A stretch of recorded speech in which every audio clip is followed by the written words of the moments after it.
Hello, and welcome to the event, Beyond Inclusive Economic Growth, Harnessing the Power of Cooperatives and Saving Groups to Strengthen Resilient Communities. The event today is hosted by Global Communities and the U.S. Overseas Cooperative Development Council. My name is John Holtzclaw IV, and I am the President and CEO of Rochdale Capital, an emerging national nonprofit community development loan fund that promotes community ownership and cooperatives. I am also a proud member of the Global Communities Board of Trustees.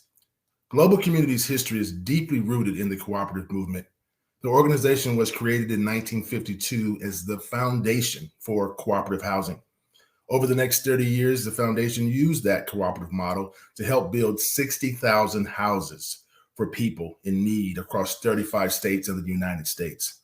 In 1962, the organization's name changed to the Cooperative Housing Foundation, and its programming expanded to Central America, demonstrating that the successful cooperative housing model could be replicated in other countries. In the 90s, following the fall of the Berlin Wall, CHF began working in Eastern Europe, still heavily focused on cooperative housing. In Poland, for example, CHF created the Agency to Support Housing Initiatives training program to help cooperatives reestablish themselves in the newly forming post-socialist market economy. By the close of the program, an estimated 4,560 Polish citizens benefited from more than 1,000 new cooperative housing units across that country. In 2018, OCDC and Global Communities conducted the What Difference Do Cooperatives Make research, which documented the program in Poland and its outcomes 20 years later.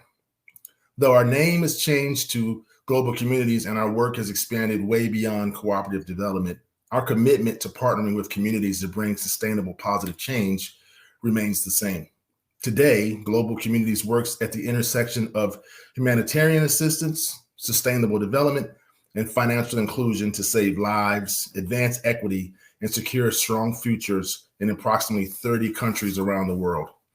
Our current flagship, Cooperative Leadership Engagement, Advocacy and Research, or CLEAR program, implemented since 2018, has strengthened the cooperative ecosystem in Kenya by supporting counties in developing cooperative principles and regulatory frameworks, directly coaching cooperatives to enhance their business performance, and creating research and learning products to support cooperative development globally.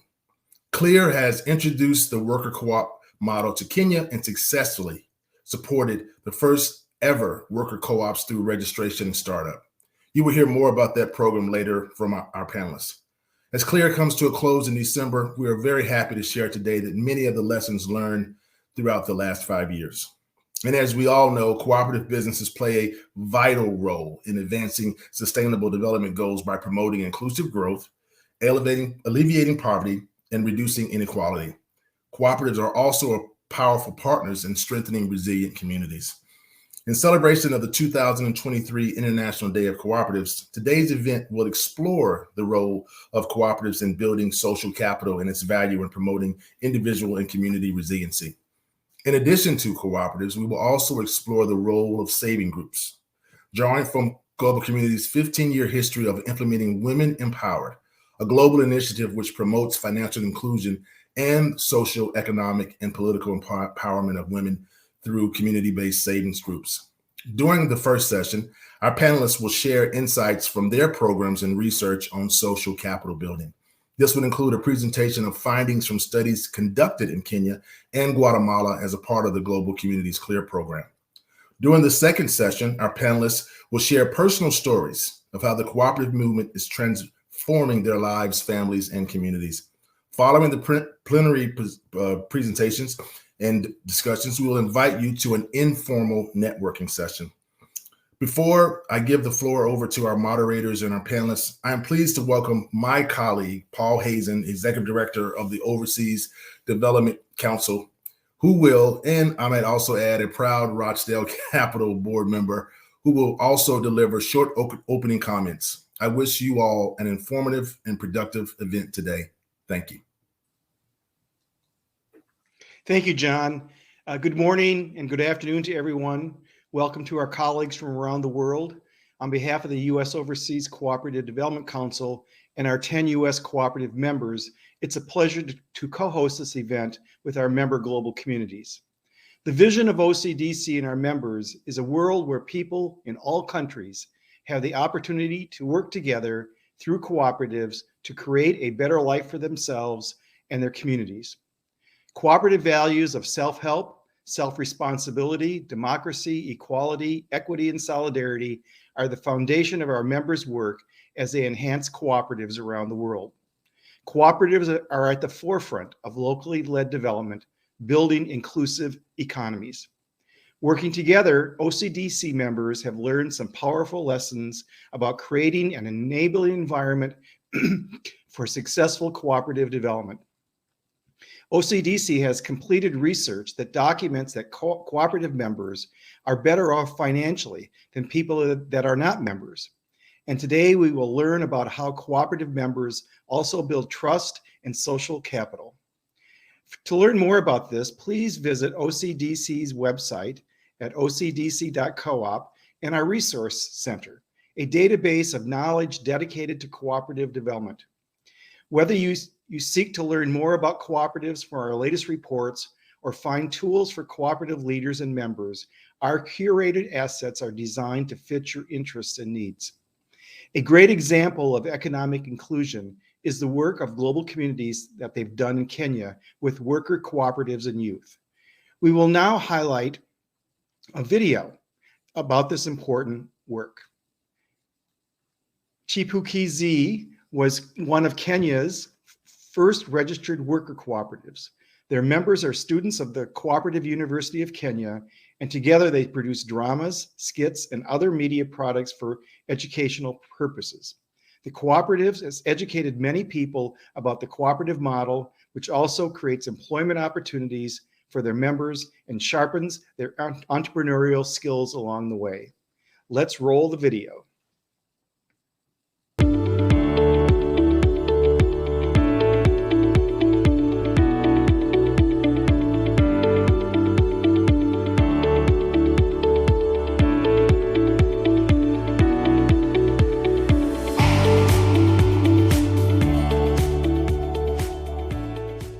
Chipukizi Voice of Drama Cooperative is a service-based cooperative existing at the Cooperative University of Kenya and consisting of the students and alumni. Chipukizi has a leadership structure and we have 7 management board members where we have 5 executive and the other 3 that constitute the board.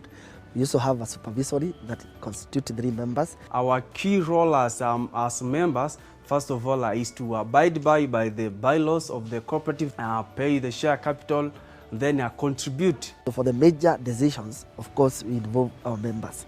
And that happens during the AGM and the special general meetings. As a worker cooperative society, we are doing stage plays, we are doing dramas. And also we do a bit of campaigns, mobilizations, and marketing.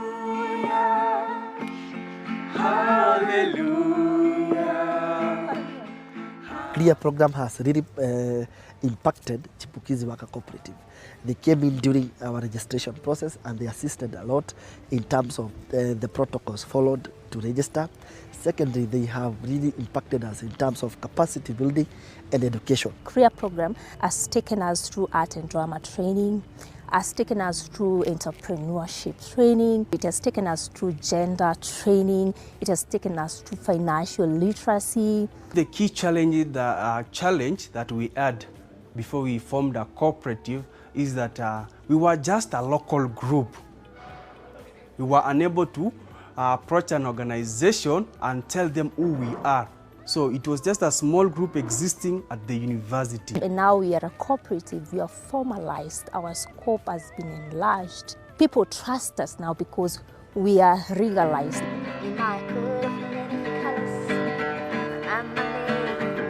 I wasn't really confident with myself. I was shy, kind of. I was more of being into myself. I was an introvert. I wasn't open to people. But I was given that space to be the confident the power leader that I am now. Financially, some of us were unable even to cater for our basic needs, like food, transport expenses, rent. In the service industry, you find that majority of youth get wages which are below the market rate. And with the worker cooperative business model, these youth are able to get access to competitive rates in the industry and also decent work environment where by virtue of being employees, they are also owners of the business enterprise. It will be the best opportunity for young people to come together. You put together your skills and your energies, and then you sell out. Remember, if you're in a worker cooperative, you increase your bargaining power. We are going to work for the welfare of our community, for the welfare of ourselves. When the youth get empowered, the community goes ahead. If it weren't for Chipukizi Worker Cooperative, I wouldn't know where I would be now. I am just happy, I'm just overwhelmed because this is who I am, and Chipukizi Worker Cooperative have made me to be this kind of a person. So big up to Chipukizi Worker Cooperative.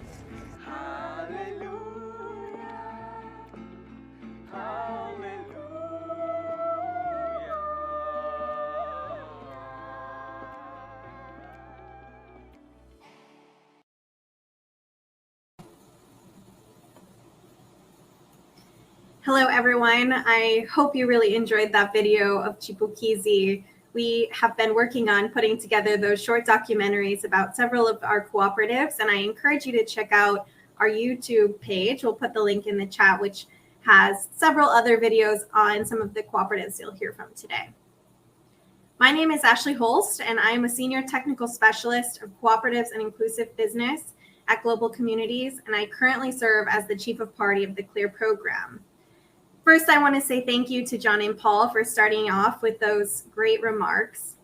In this next panel, we're going to start to explore the power of cooperatives and savings groups and how they are contributing to the currently very trendy term resilience. Global Communities and OCDC, along with several other organizations, collaborate to implement the Cooperative Development Program, which is funded by USAID. The current round of activities is coming to a close this year, and as we conclude, many of us are finalizing and disseminating our learning products and research, which have been developed over the past 5 years. Another cornerstone program implemented by Global Communities is Women Empowered. This program supports entrepreneurs to promote savings behavior and strengthen business capacities for women's economic development. Today's panel will represent all three of these programs. Resilience is a very popular term in today's development world, and many of us are still asking the questions, what makes people, businesses, or communities resilient? And what, in fact, are they resilient to? Are they more resilient to one shock or another? Each of our panelists today will share how they have measured resilience and to which types of shocks. While there are many definitions, resilience in development generally refers to a person or a group of people's ability to avoid or minimize exposure to shock, respond to those shocks, and later to recover from them.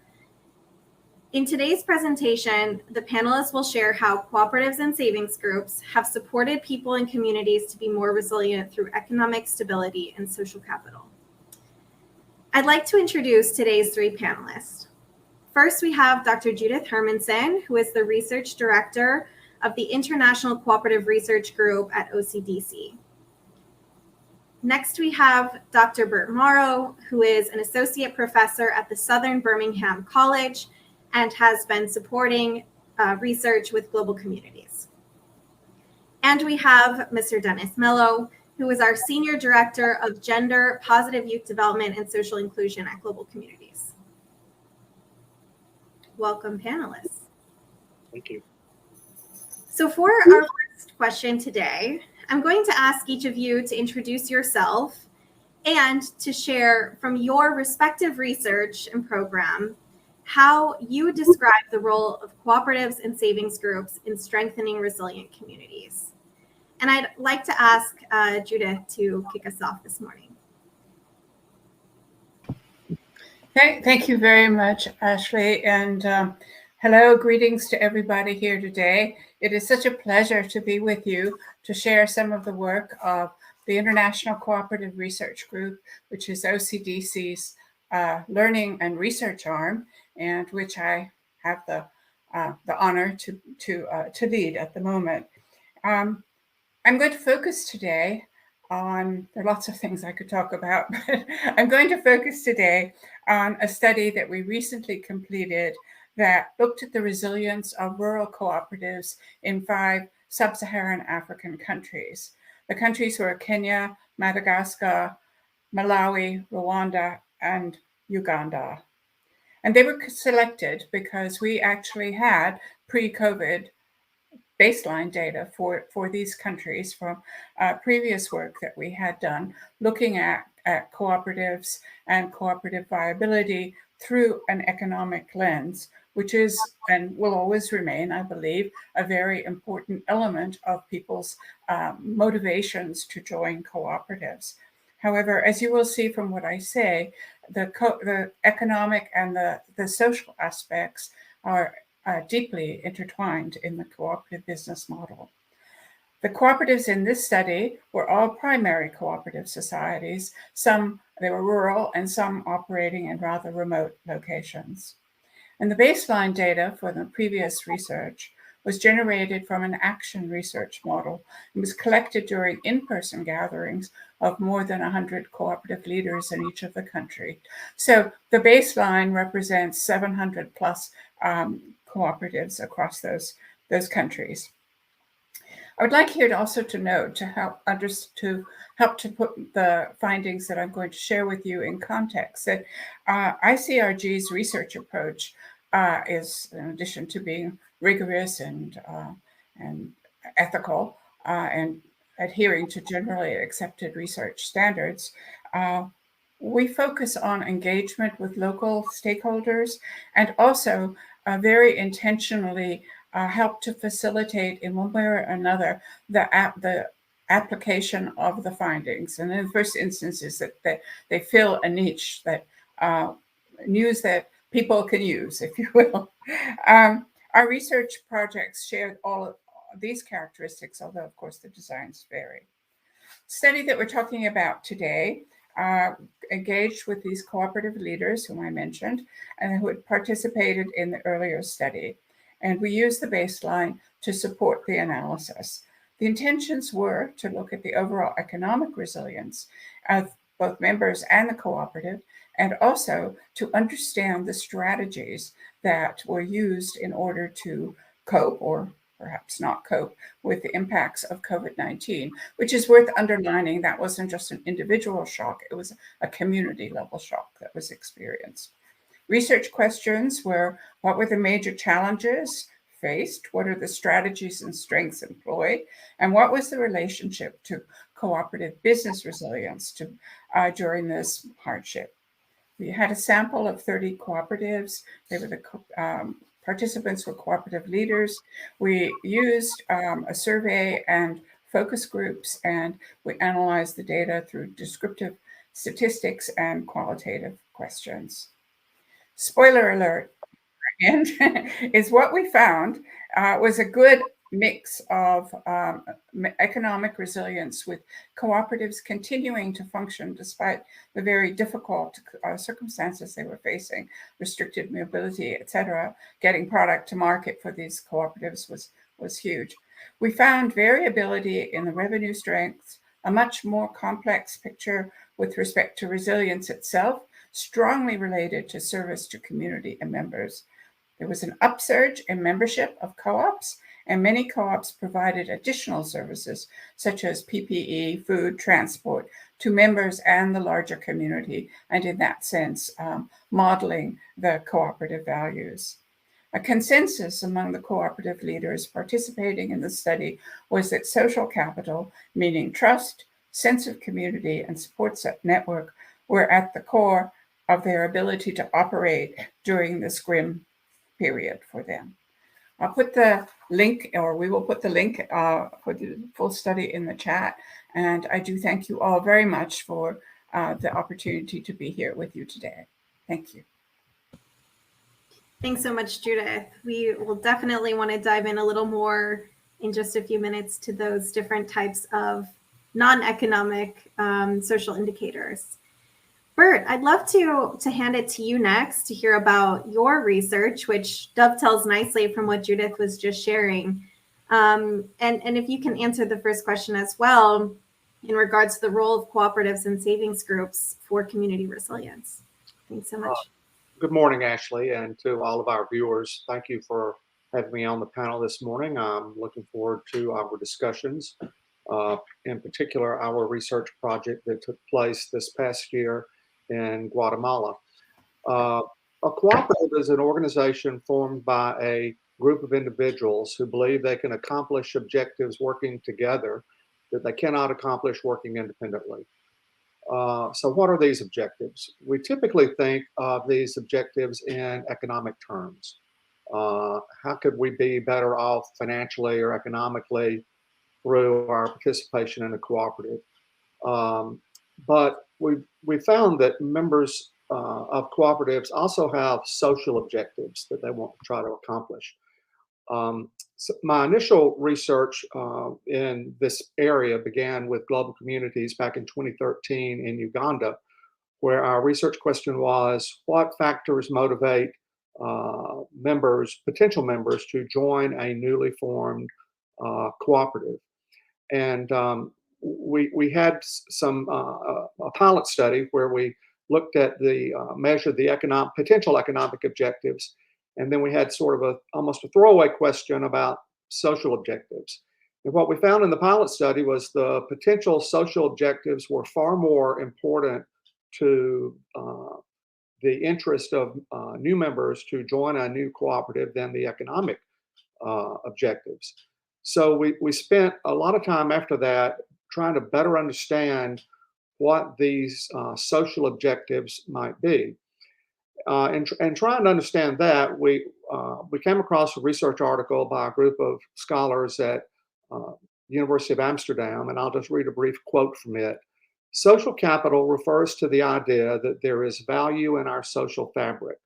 Like our economic capital enables us to buy resources, our social capital enables us to access resources, providing access to information through members of our network, and facilitating the achievement of common goals. So we spent the rest of the remainder of our project there trying to better understand these social objectives and how they might be conceptualized. Simply put, resiliency at the community level begins with resiliency among individual members of the community. And so in Uganda, we took the conceptual model for how we might think about these social interactions and what it is that members of the cooperative are trying to accomplish from these social interactions. And I think we'll be talking about those a little bit more in just a bit. Thanks so much, Bert. It's very, very interesting. And, you know, I think it's a unique situation that, you know, each of us have kind of come to this conclusion that some of these social aspects are really rising to the top, as Judith mentioned, and you as well, in terms of community resilience building. Next, Dennis, I'd like to ask you to speak to the group. You know, Dennis, you bring a different perspective, thinking more about savings groups, which of course are very related to cooperatives, but have a different purpose. So I'd love, Dennis, for you to introduce yourself and the WE program and share a little bit about how savings groups are impacting resilience. Thanks, Ashley, and good morning, everybody. Great to be here and to join the panel and talk about our program with savings groups here at Global Communities. So I support our program, as mentioned, the Women Empowered program, which is Global Communities' savings group model and methodology. For those that don't know, like Ashley said, savings groups are similar in a lot of ways to cooperatives, with the exception that they're really informal structures. They're informal community banks that are primarily for people who are excluded from the formal financial system, whether it's due to, just access or just a not the right fit for the amounts of money they're saving and looking to borrow. So basically what happens, 15 to 25 women come together to join a group, form a group, and meet regularly, weekly, twice a month, or monthly, to save money in their common fund. And that money is then forms a pool that they can loan out with interest to other members of the group, which is then paid back into the fund. And then after typically a year-long cycle, the group will share out the savings back to the members, as well as any profit generated from the interest or other things that the groups do throughout the year. And then they start the cycle over again. They also provide contributions to a social insurance fund that helps out in times of need for different members, which provides a sort of small safety net for folks. So the WE program, Women Empowered, builds on this foundation of savings groups, or VSLs, with a specific focus on building social and economic capital and empowerment of women. And as was mentioned, we've been doing this for about 15 years or more, and have implemented Women Empowered in over 15 countries around the globe. And so we've done a number of program assessments and studies to see how WE groups and participation in WE groups supports resilience. And we look at this both through the economic resilience, financial resilience to shocks and stresses, whether it's with their own savings or economic capital they can get from the group in a loan or an insurance payment, and also through the social capital and social emotional support that helps during times of shocks and stresses. And also in looking at how promoting more equal decision-making among men and women, both in households and communities, helps support resilience to shocks and stresses. So one of these studies we did was in 2017 in a program in Ethiopia. We ran a social capital study with Dr. Will Story from the University of Iowa College of Public Health. We looked at 29 groups and 290 members randomly selected, and then 290 non-WE group members for a bit of a control. We found that study, that research found 74% of WE group members reported having emotional support in their group. That's compared to 20% of non-WE members, who 20% of non-WE members reported them having that same level of emotional support. We saw greater participation in community decision-making related to disaster risk reduction among members versus non-members. And across all measures of social capital, the findings or the numbers of measures of social capital were higher among WE group members, including the having social networks, trust, levels of trust, social cohesion, and collective action. And we do this by building in opportunities for goal setting, public speaking, confidence building into the structure of the groups.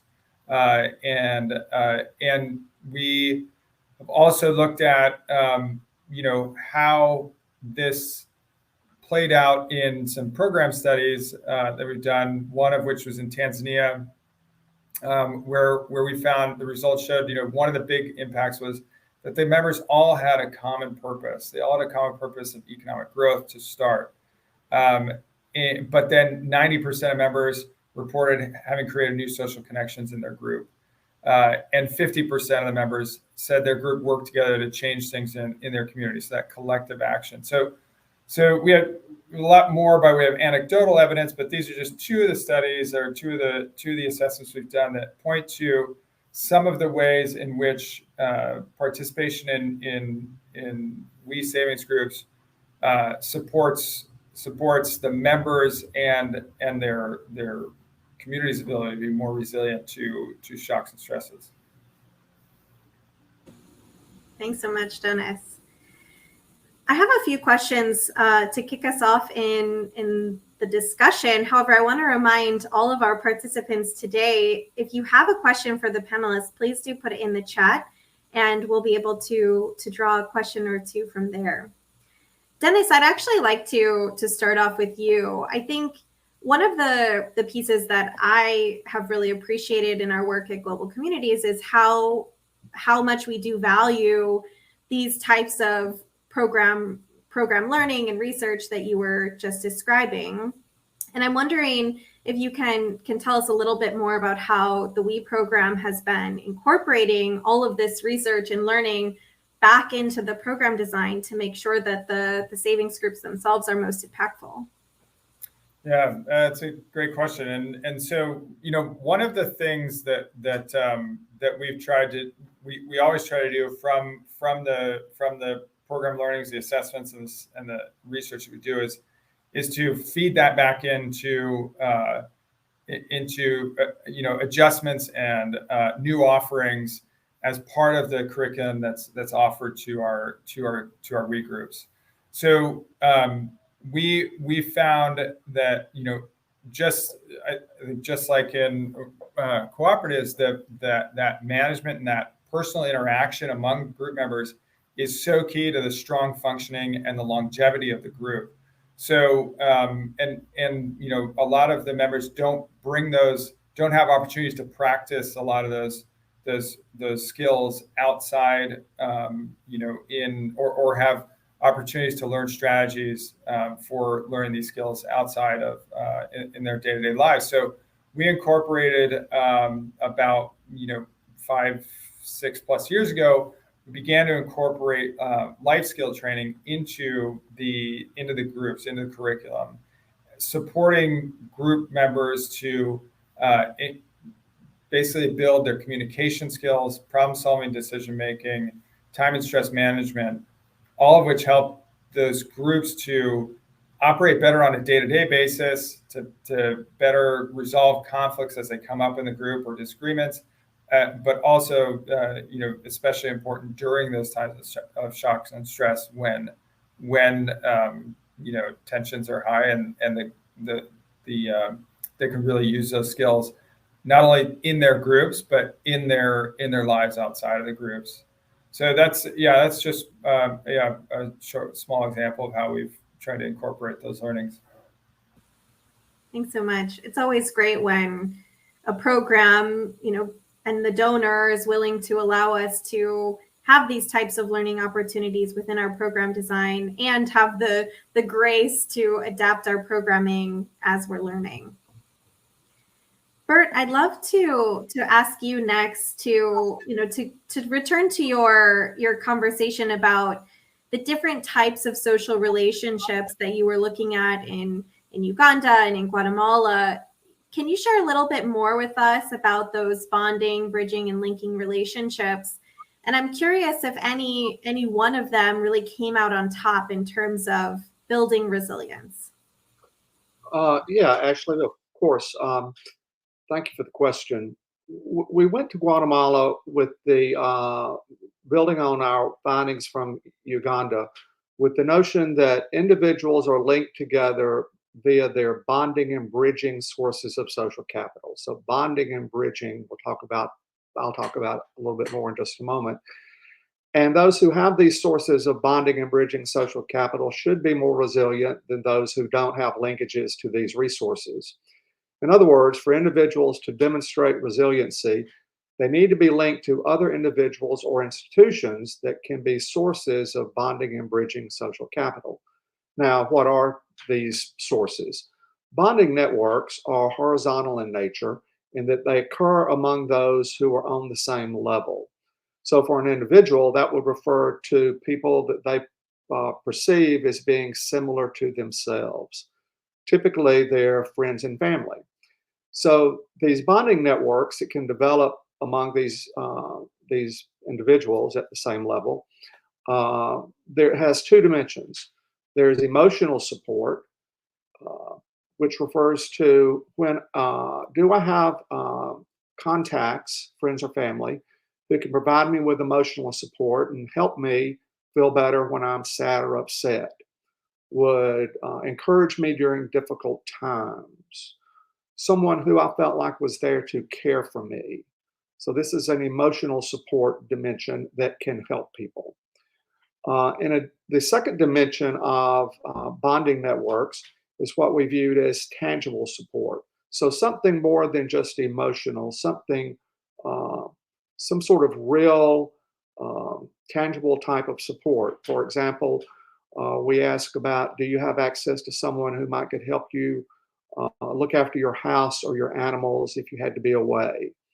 Do you have someone who could provide you with assistance in responding to a crisis? Do you have someone who might could offer you some advice to help you get to a better place? So those were the two dimensions of bonding networks, which again are horizontal in nature, that occur among those we perceive to be similar to ourselves.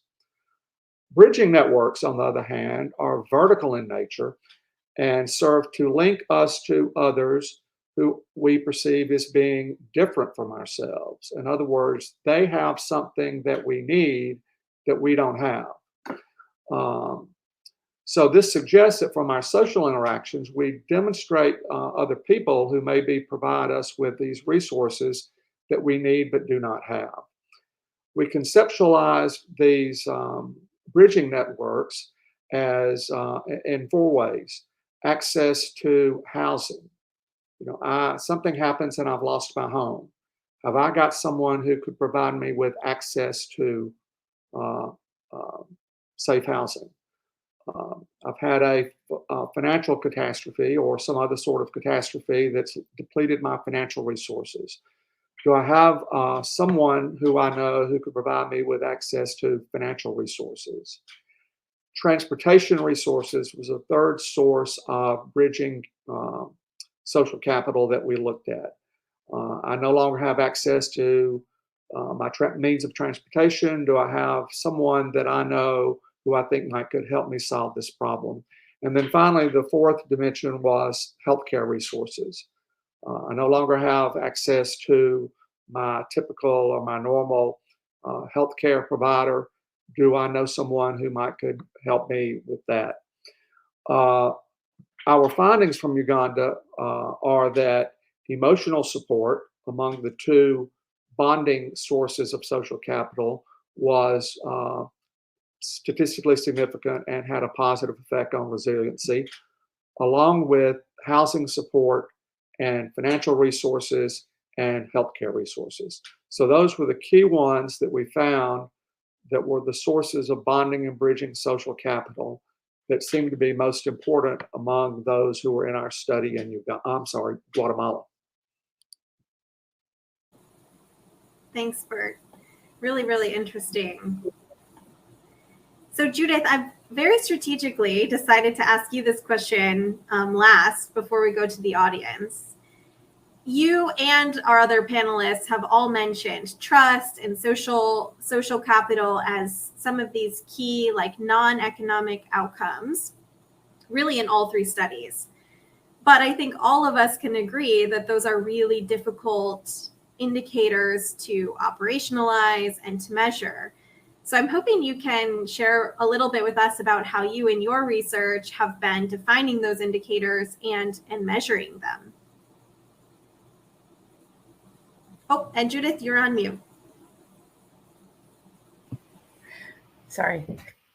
Well, thank you for the difficult question, but in some ways not so difficult. The power of data is to look at patterns, and some of the research that we have done, not what I was talking about today, has been high level, rather large number samples of cooperative members, comparing them with non-cooperative members, and then measuring their reaction to whether they trust other people outside of their family, outside of their immediate community, outside of their cooperative, outside in the big bad world, if you will. And so, consistently, those answers there's a significant, I should be more researchy here, contrast between what members of cooperatives report with respect to trust and the ability to depend upon others other than themselves or their immediate families, and those who are not members. So that's one way, and I guess here is a good place to put in a plug for, because it's really great to see what Global Communities is doing with respect to research and learning and applying that back into project activity. And of course, what the ICRG is trying to do is to be the research and development arm, if you will, for cooperatives, so that we do have data that can then be used by everybody to be able to improve the design and impact. And it just makes sense, certainly within the cooperative development space. But for those of you out there who are involved more broadly or in different areas of international development, this, I think, is a very smart strategy for going forward. Second answer to your question about measuring the social capital and so forth is actually not the trust so much, but what Bert was talking about, people that you don't necessarily know. Sometimes it's about building linkages, particularly for women, outside of your immediate community. How do you get access to other resources? How do you develop sort of agency outside the cooperatives? And that's one of the strengths of the cooperative model, is that they're upskilling leadership possibilities, but also that connection to the broader community around the world. And we have also noticed that in the research that this was very came out very favorably for cooperative members in that research. I don't want to go on too long, but just to return to the research that we're talking about today, which is looking at rural cooperatives, which sounds somewhat like maybe, I don't know, different levels of cooperatives, informal groups versus more formal, et cetera, different stages of development, but rural in the sense of not necessarily, having access to everything that one might have in a capital city or whatever. It seems the compelling thing about the findings on this research to me is the interrelationships between the economic. They needed the economy, they needed to be able to get their product to market, and they needed the resources to be able to survive, and their strategies about actually accessing it, which were, what we were talking about earlier, both of my colleagues have been as well, that being able to work in partnership and in collaboration, and to depend upon this group that isn't in their family specifically, but the cooperative itself, to provide those resources that were not being provided otherwise by government or other agencies that might be there, maybe simply because they were non-existent there. So helps with the self-sufficiency of cooperatives themselves. Thanks so much. Definitely a tough question, and certainly each of the three today have defined some of these aspects of trust and social capital slightly different, but it's positive to see that some of the outcomes are similar, even with those differences in operationalizing. There's a really interesting question here from Deborah to Dennis in regards to the WE program. And she's asking if within savings groups, if the leaders or the facilitators of the savings groups need to have financial experience to be leading and forming a savings group. And then secondly, how does the WE program identify those people to help facilitate the savings groups? Yeah, it's a great question. I think the short answer is no. Facilitators do not have to have deep financial sector. They certainly don't need to have financial sector experience. They don't need to have deep even financial experience. Facilitators, but what they do need to be able to do, they have to have numeracy and literacy skills in general to help groups learn the processes, set their own processes, goals, bylaws, etc. So in answer to the second part of the question, how do we identify facilitators and leaders? So we will often go into communities, and when we introduce the model, we introduce the opportunity to form WE groups. we work with community leaders to identify those people that they think might serve well as facilitators. And often our facilitators will work with, between 4 and 10 different groups. Sometimes they'll be a member of one of them. But their job is to help the groups, learn the processes and procedures, and be able to, they will get trained on maintaining the financial records for the groups and helping them, with their processes. And there's more and more, there are tools to help people and groups do these. And a lot of, there's a growing opportunity or growing use of smartphone-based apps to help groups manage their financial transactions, whether it's through digital ledgers, which really can simplify the record keeping of a group. And on the other extreme, Global Communities is doing work in the pastoral areas of Ethiopia, where we've simplified the ledgers so that they're largely using pictorial icons to help those who live in more oral communication cultures, right? That don't really have a long history of written written culture, that we've worked to adapt, build, and simplify the records so that the facilitators there can work with the group members on records that are accessible and understandable to the members. So, a little bit of a longer answer to the question, but yeah, it's a great question, and we see there's the opportunities for all sorts of both youth and adults to take on those facilitation roles with savings groups.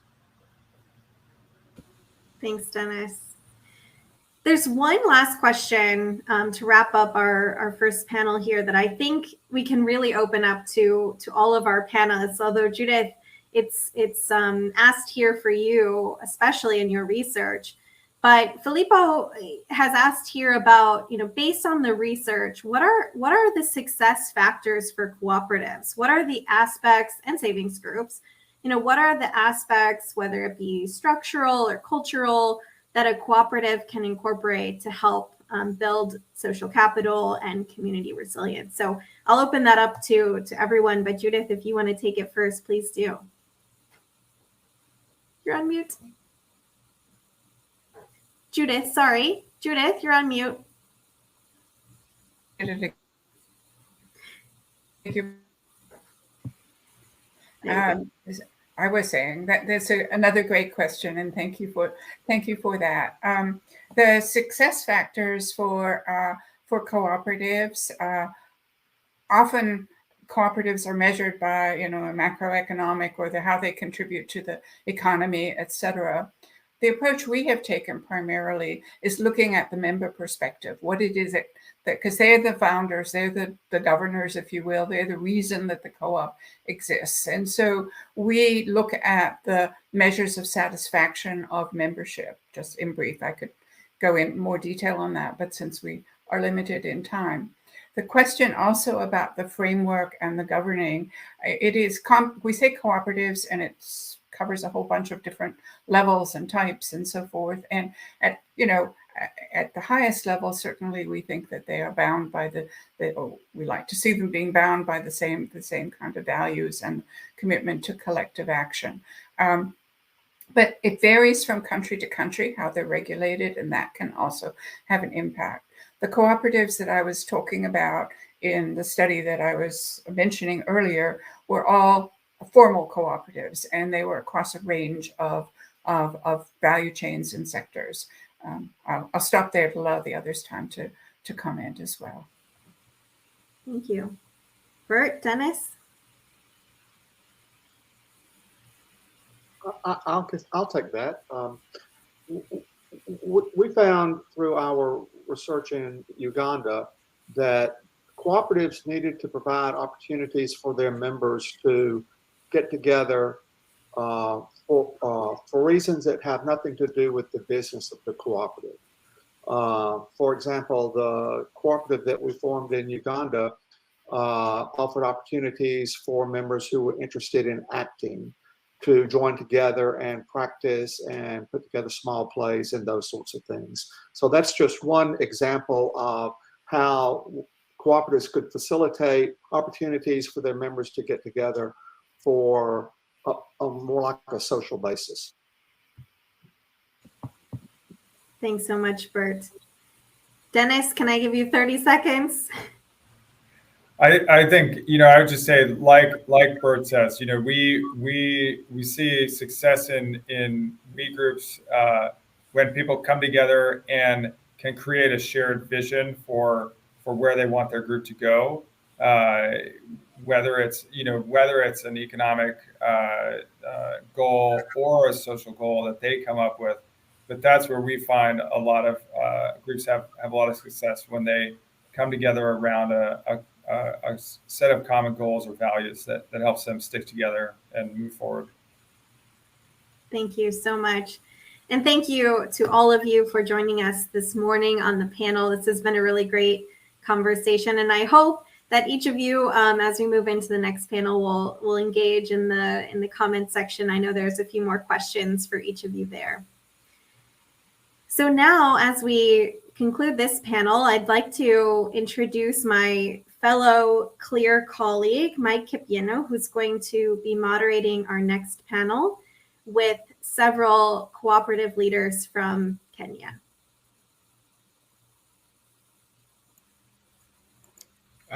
Thank you, Ashley, for that bit of introduction. For this second session, we're going to have a discussion around strengthening individual and community resilience with Kenya cooperative leaders. With the panel, I'm joined with Patricia Kiarie, who is the supervisory committee member at Women in Sustainable Energy and Entrepreneurship, WISE Cooperative. Rogers Rombe, who is the chairperson, Kigro Recyclers Worker Cooperative, and George Okari, a chairperson, Funditech Service Cooperative. And to start us off, I wish to invite each one of them to provide a brief overview of your cooperative, what services or products you deal with. And to start us off, I wish to invite Patricia Kiarie from WISE. Thank you, Mike, and thank you for the opportunity to be here and to present about WISE briefly. WISE started in 2015 as an all-women training that was held in Strathmore University, one of the universities here in Kenya. Then it was registered in 2017 as a service cooperative, an energy service cooperative. The main aim of WISE is to increase women involvement in renewable energy, and at the same time bridging the gap between the male and the female profession in this field. Because at that time, there was a study that had been done, and it had shown that less than 2% of women were in the solar PV field. Then, and we do this through solar PV installations, trainings, consultancy, and entrepreneurship training. We currently have 41 members, and these are all women drawn from different fields in the renewable energy sector. That is, we have engineers, technicians, and also trainers or educators. Yeah, thank you. Thank you very much, Engineer Patricia Kiarie, for that bit of introduction.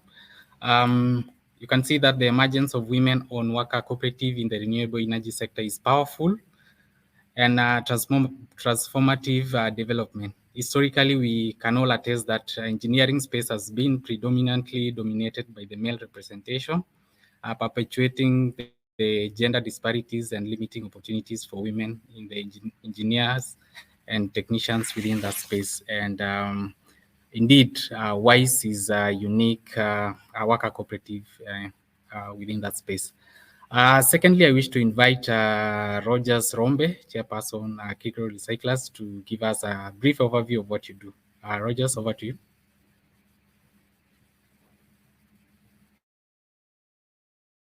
Rogers, you're on mute.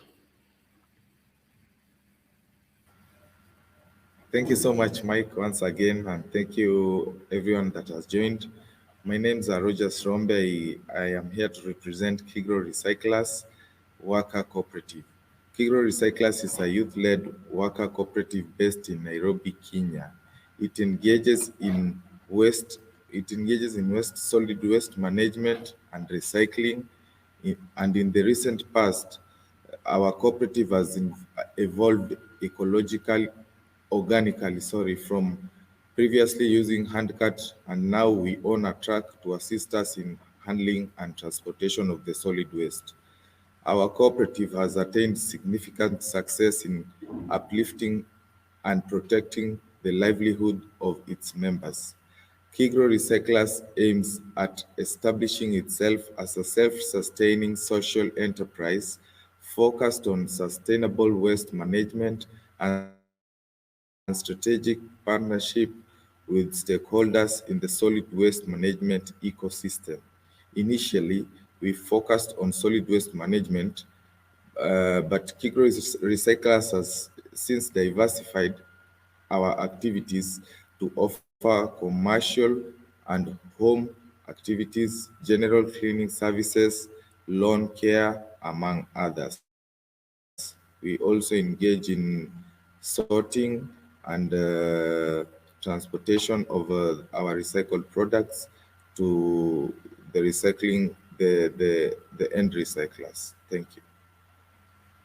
Thank you, Rogers, for that bit of introduction. Indeed, you've really positioned your cooperative business enterprise, not only looking at handling waste, but also doing the recycling bit.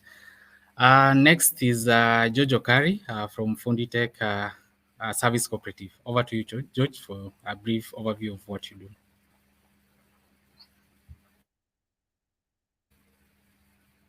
George, you're on mute.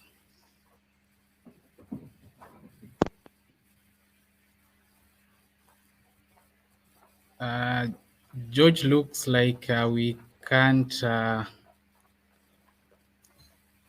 Okay, as we wait for George to come, maybe we can get into a few questions just to discuss about the strengthening of individual and community resilience. And I would wish to just ask about what are some of the impacts the cooperative has had on your life and the community at large, both directly and indirectly. And I wish to start off with Engineer Patricia Kiaria from WISE, just to talk about what are some of the impact WISE as a cooperative has had on your personal life and the community. The impact could be directly or indirectly. Engineer Patricia. Yeah. Wow. Thank you. You know, based on what the first panelist had said on social capital, and we will come back to that.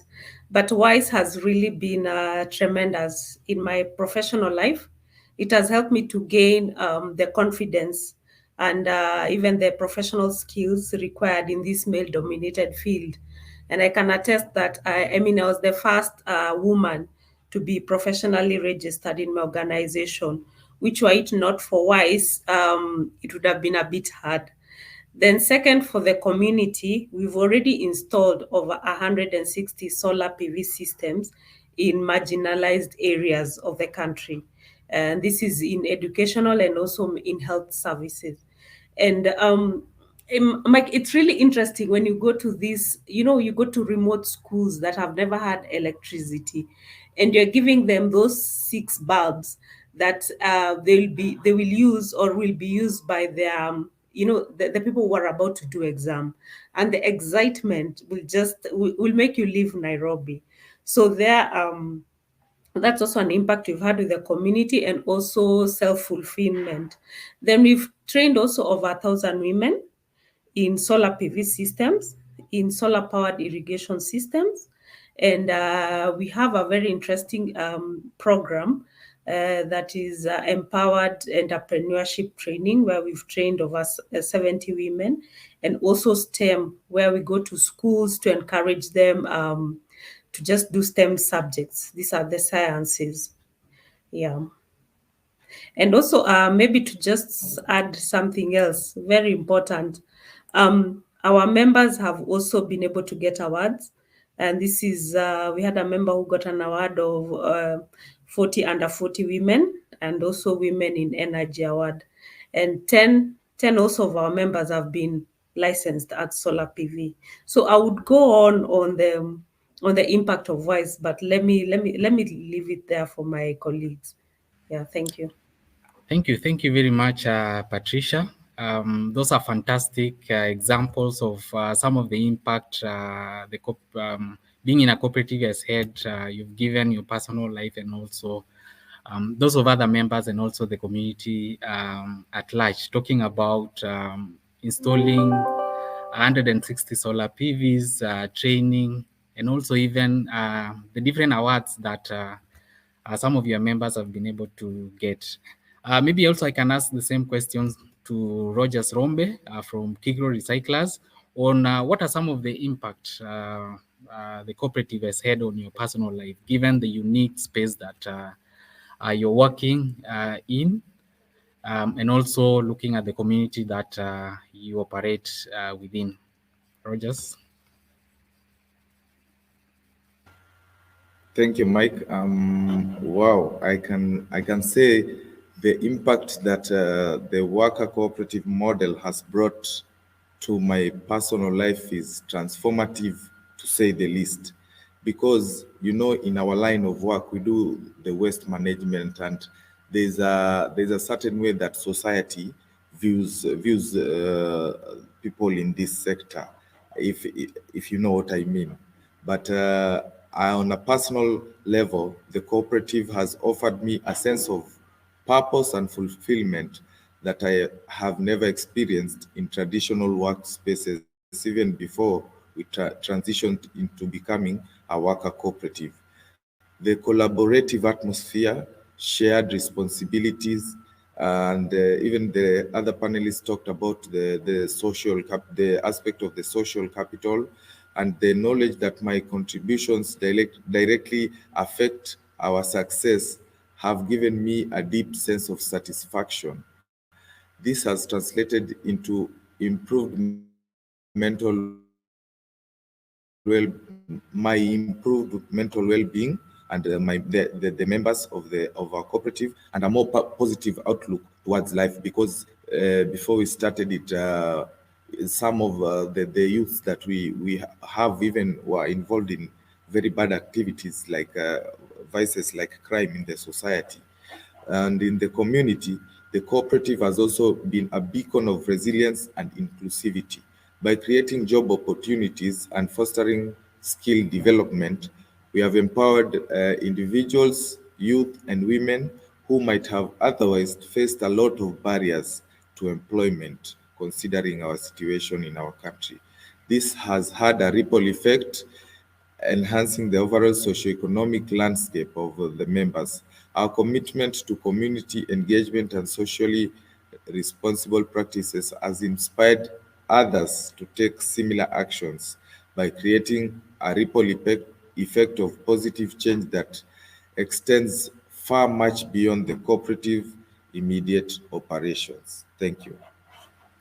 Yeah, thanks, Rogers, giving us real-time examples.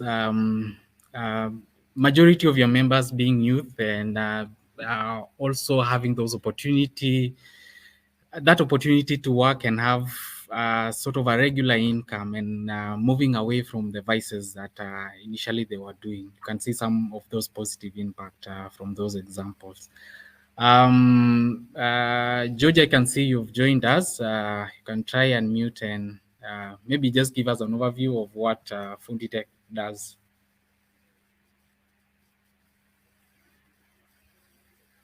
Okay, looks like we still have a challenge with George. So I think we can proceed with the discussion. To Engineer Patricia, could you talk about what are some of the, how do your cooperative help foster social connections and networks in a sense of community, given the space that you operate in the solar and renewable energy? How do the cooperative help foster social connections and network in the space that you operate in? Yeah, thank you again. Here, I need to first start by mentioning and thanking global communities and yourself through the CLEAR program, because you've been able to educate us, to show us or help us navigate in the worker cooperative space. You know, I mean, it's still new in the country, so it was a bit also, you know, those unclear or uncharted waters. So thank you. We really need to appreciate CLEAR program for that. Why am I saying this? Because you helped us in the many trainings that we've had. I know currently, even now, we have one of our members who's going through a training for the supervisory committee members. So, and this helps, the trainings help us to become better in what we do, and in the decision making that we try to do also within the cooperative space. So I mean, I need to say thank you for that. Then how do we help foster social connection? As I said, is through the trainings that we've had, we've been able to or ensure that our members get equal opportunity, and then members are involved in decision making. Yes, the decision might be slightly take longer or slower than compared to this managerial position where the manager makes all the decision, but you can see it brings it fosters that community aspect and helps members to really feel that they belong. Then the other thing is also economic empowerment of our members, because for us, what we do when we do maybe a work or an installation, then after all the overheads are paid for, I mean, at least we ensure we give members something small that they take home. It may not be so much, because remember, for us, it's not a full-time job, but there's that fulfillment, and at least they get paid for what they do. So this also really helps our members. I mean, I could go on and on, but let me stop then. Maybe let my other colleagues or panelists also add something. Thank you. Thank you very much, Patricia, for that. Maybe another question to Rogers Rombe. Could you speak on some of the strategies or approaches that you found effective in promoting collaboration and cooperation among cooperative members and other community stakeholders to enhance resilience as you run your business? Just touch on some of the strategies and approaches that you found effective in promoting collaboration and cooperation among cooperative members and other community stakeholders to enhance resilience.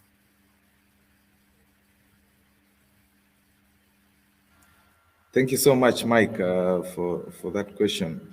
Promoting collaboration and cooperation among cooperative members and community stakeholders hinges on building strong relationships.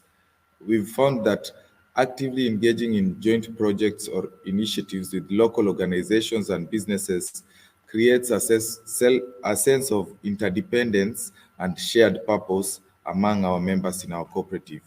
Through partnerships like the one we did with the CLEAR program and the global communities, which I have to really thank for everything that they have done since the conception of the program, we've been able to leverage each other's strengths and resources, and thus enhancing our collective ability to weather changes like during the COVID period.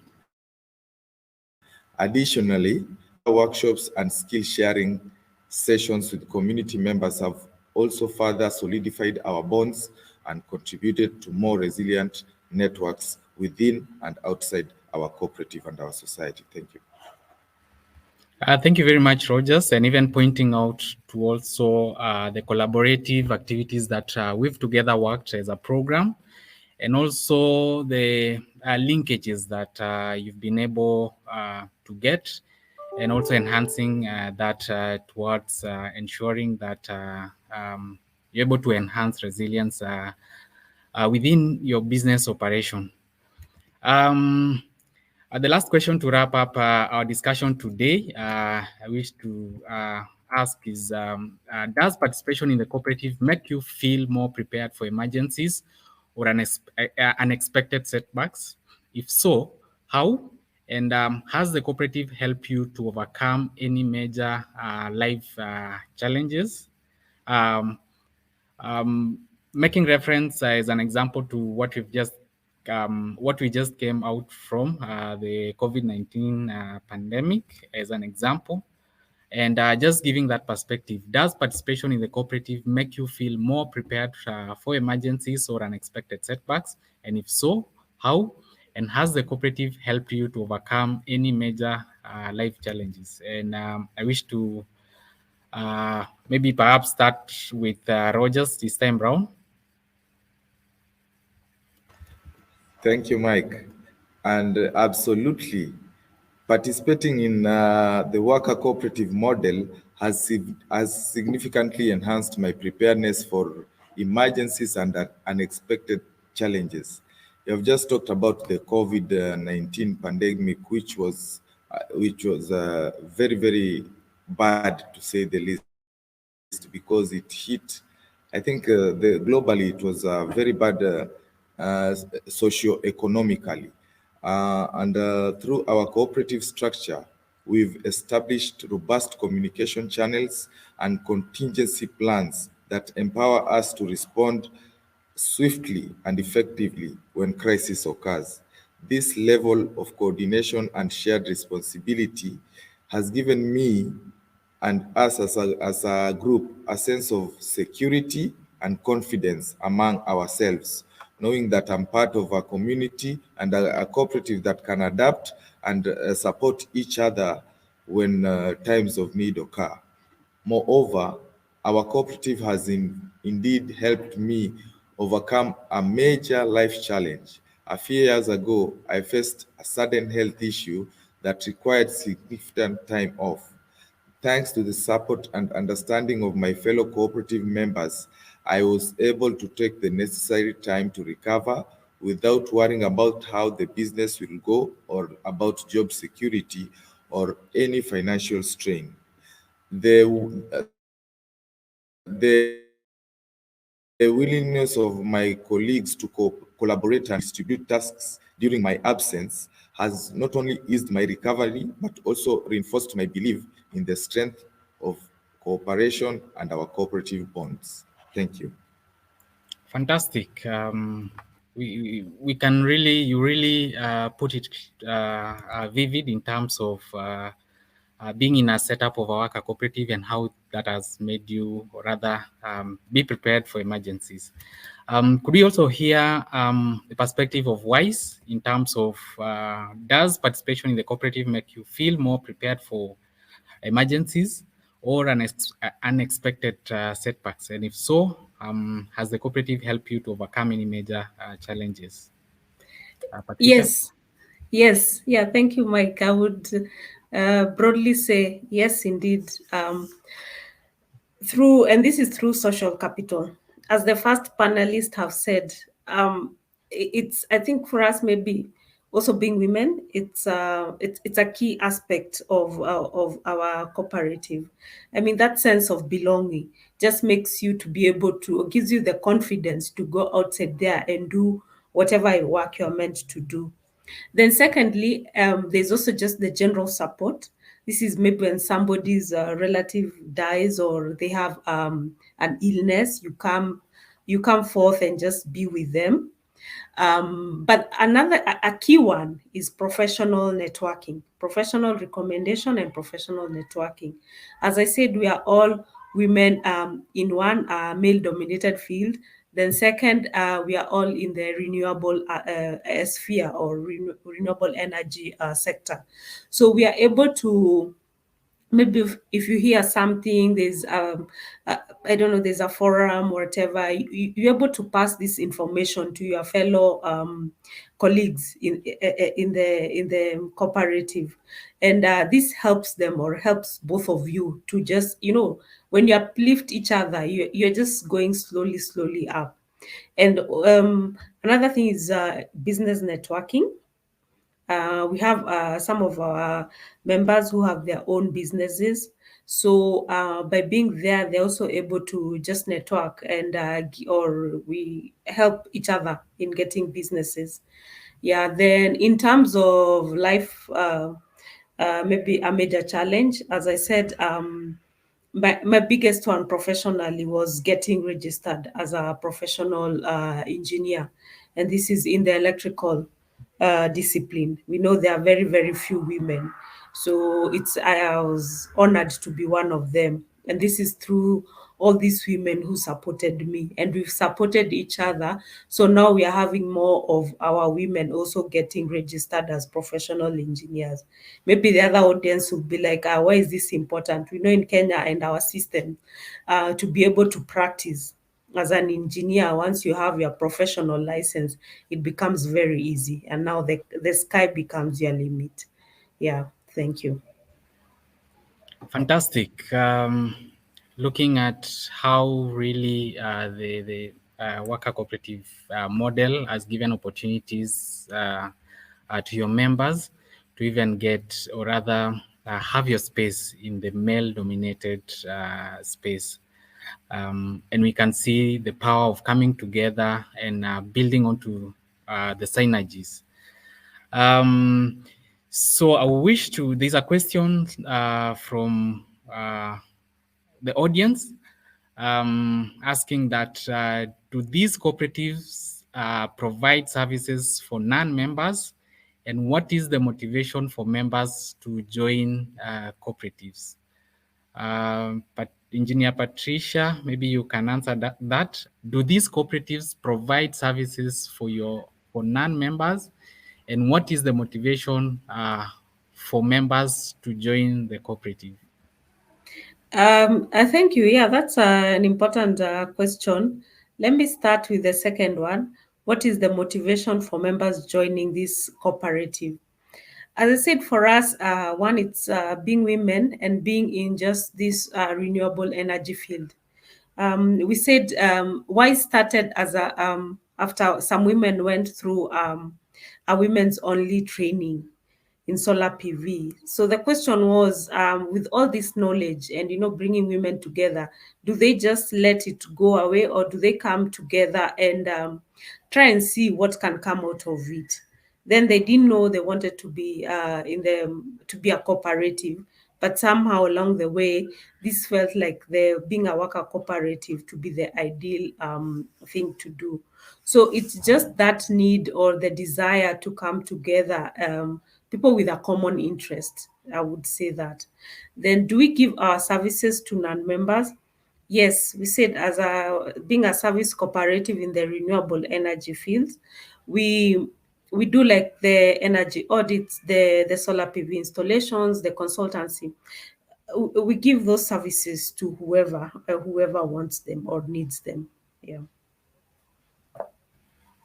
Yeah, thank you for that. And maybe a similar question to Rogers, which an audience, a question from the audience. Maybe you can also speak about what is the motivation for your members to join the cooperative.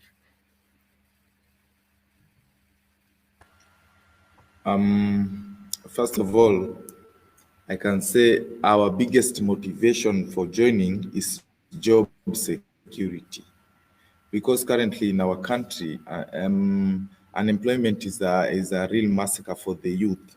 And it was a big milestone when we transitioned from a handcart to a truck, and now we have been able to harness maybe like a chunk of the market in our estates, and also we have been able to do value addition by going on and sorting. So the aspect of job security is very much core, and also financial stability. Our youth and our women are able to take something home from our work that we started as a community volunteer, and now we are a cooperative. There are shares that are involved. There is minimum subscription.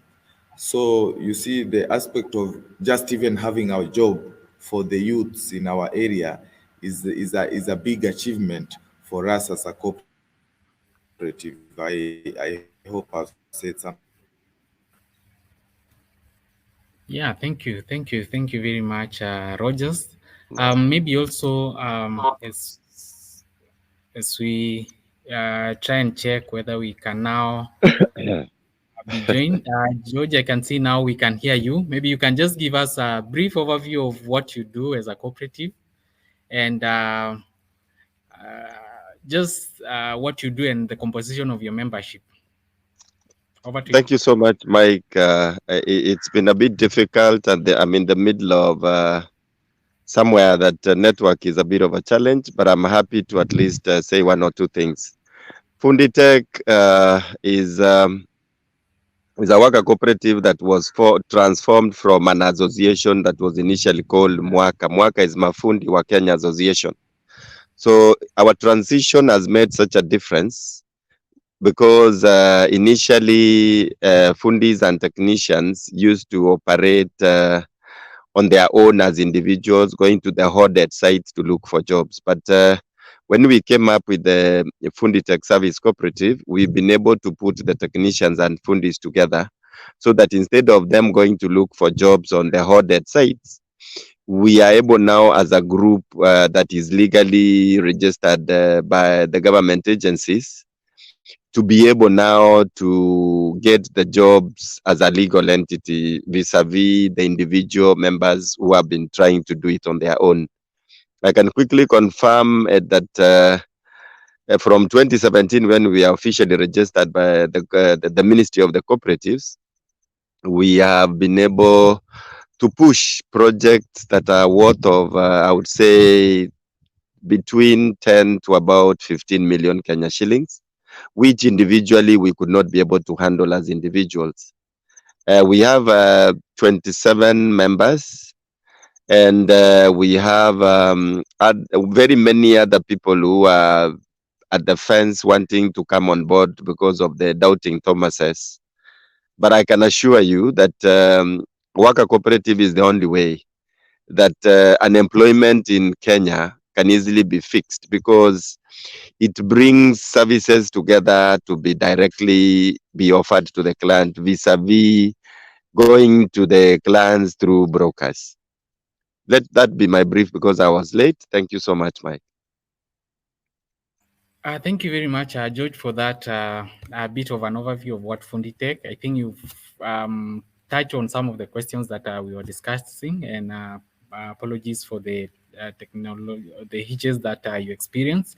Maybe one last question before we wrap up to you, George. Could you speak a bit about what impact has the cooperative had on your life and as the community? Looking at it, some of the impact, either directly or indirectly, to your life and to the community within the space that you're operating in. I would comfortably be able to confirm that as an individual, life is not the same, because the struggles that I had alone are totally now in group. We share quite a lot as a group. And then number two, I can confidently say that we have been able now to do jobs, spend the money which we earn daily as we work. Then we are also making some element of reserves. We make our profit, whatever that we collectively make as a profit, we are able to have it as a reserve. So because of like the COVID taught us a lot. We were not able, we realized that we needed to work on our reserves. Then when I look at the social impact, once we are able to work together as a team and get jobs done, multiply the numbers like husband and wife, and look at the children and other dependents. So for me, I feel like us as a group, we have benefited quite a lot, and the community's impact is huge. I can comfortably be able to confirm this. Thank you, Mike. Thank you very much, George, and we wish to acknowledge the fact that you've been able to join us on site, and we do really appreciate. And to the other panelists, I wish to say thank you for participating in this discussion, and also to the other to the audience for listening into our conversation this afternoon, morning, depending on where you're logged in from. And thank you very much.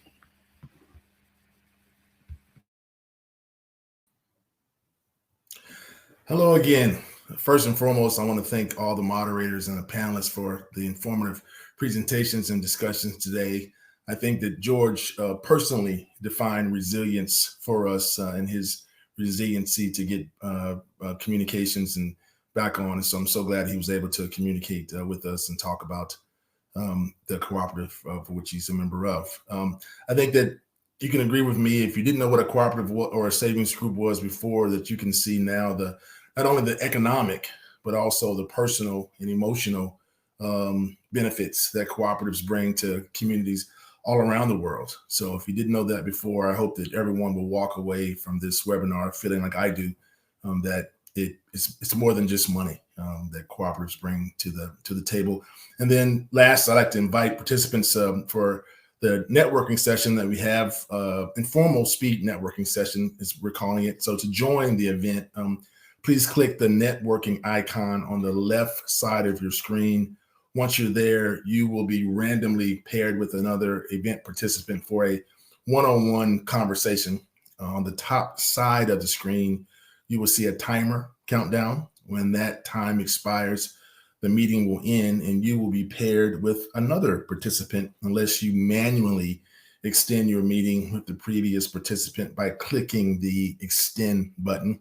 You will also click the blue connect button to quickly exchange contact information with the person you are conversing with. I'm gonna say that one more time. By clicking the extend button, you can extend your meeting with your previous participant. And by clicking the blue connect button, you can quickly exchange content information with the person you are conversing with, similar to exchanging business cards at a physical event where you're face to face. And so the entire networking session will end around 11:30 a.m. Eastern Standard Time, depending upon where you are in the world. I just want to say lastly, as a Board of Trustee member for Global Communities, and thank you to our partner Paul Hazen as well. Thank you for joining us today.